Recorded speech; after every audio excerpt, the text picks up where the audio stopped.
como vocês entendem a comunicação de crianças na sala mediúnica?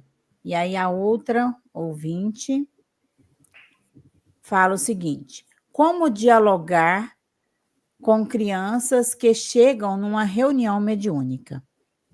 Começando pelo primeiro ponto. Não existe espírito de criança. Espírito criança. Todo espírito é um ser adulto. Ponto. Então, mesmo que uma entidade se apresente como criança, ela é um ser adulto. Mas vamos começar pelo comecinho. O espírito desencarnou muito jovem. Ele tinha meses. Um espírito que desencarna com meses, qual é a utilidade dele permanecer como bebê no mundo espiritual? Nenhuma. Então, o que se observa é que bebês, quando eles desencarnam, eles mais passam um período muito curto como bebês e mais rapidamente voltam à condição de adulto. Por quê? Porque eles não têm condicionamento mental de infância. Eles não têm ainda um condicionamento mental. Eles estão ainda no adormecimento da gestação, nasceram, são crianças, bebezinho, de colo, desencarnou. Passa um período de adaptação muito curto e ele retorna à condição de adulto porque não tem condicionamentos infantis. Segunda situação. Tenho um espírito que tem 9 anos de idade, 10 anos de idade. Ele já tem condicionamentos mentais de criança. Você vê que ele, quando sonha, sonhos de criança. Então, ele está dentro de uma psicosfera infantil. O espírito não é criança. Mas ele está há 10 anos como criança, 9 anos, 7 anos como criança. Ele criou condicionamentos como criança. Então, como ele já tem os condicionamentos, ele passa mais tempo no mundo espiritual para alcançar a condição de adulto. Mais tempo. Não quer dizer que ele vai fazer 7 anos, 8 anos, vai soprar a velhinha dos 9, dos 10. Não, ele vai ter uma, evidentemente, muito mais curta. Os espíritos não terão grandes vantagens em mantê-los na condição de infância. Mas não se pode violentar alguém que desencarnou, dizendo, não, meu filho, você desencarnou, vamos embora, tu vai ser adulto, vamos, porque não vai resolver.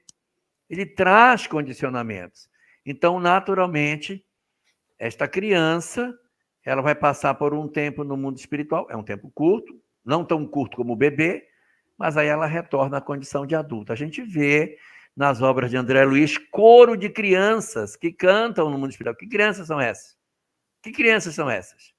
Que não tem criança no mundo espiritual. Desencarnaram e estão naquela fase de readaptação para ingressar na idade adulta. Um período curto. Situação número 3, narrada também na obra do André Luiz.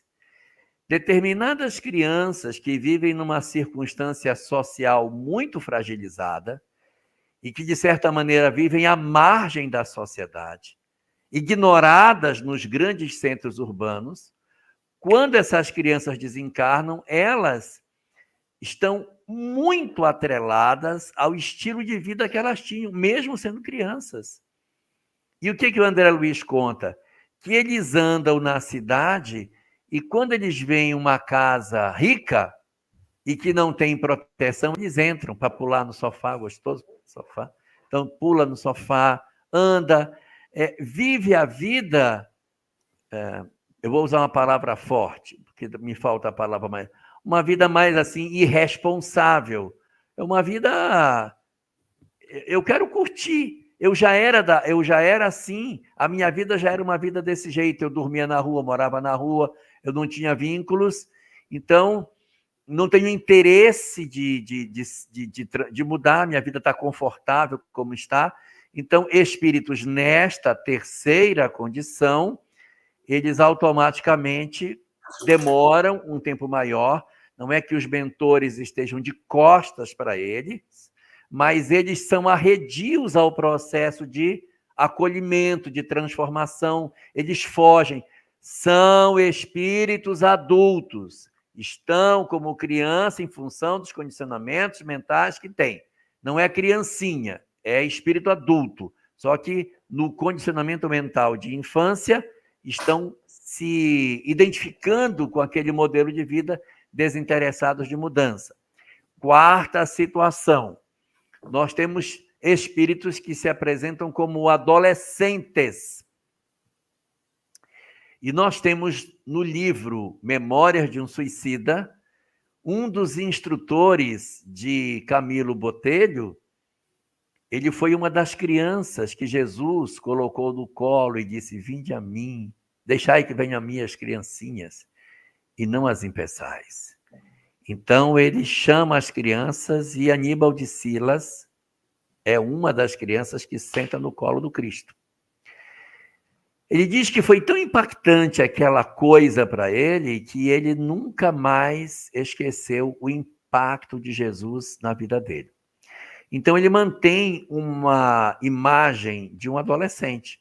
No mundo espiritual, ele é um jovenzinho, muito novinho, mas é um espírito de uma sabedoria absurda. Ele é um dos instrutores da Mansão Esperança, é quem apresenta o evangelho para o grupo que está lá.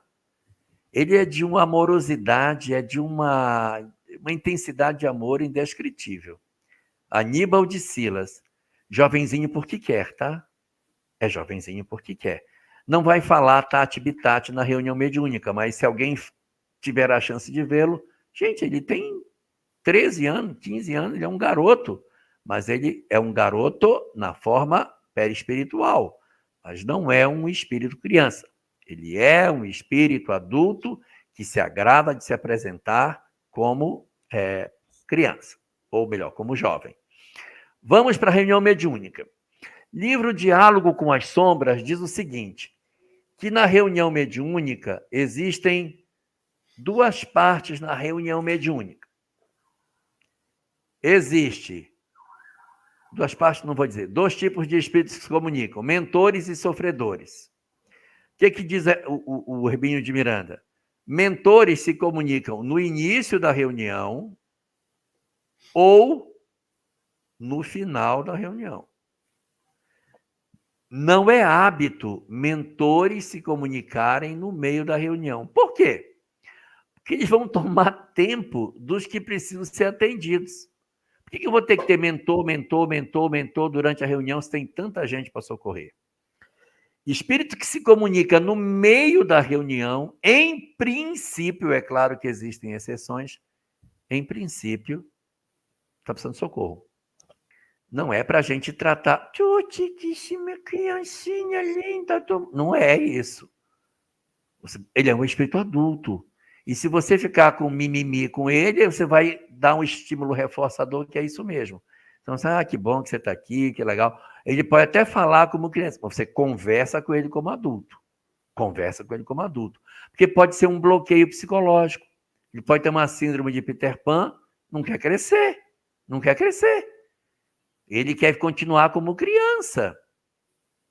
Então, a gente tem que observar essa condição, não é?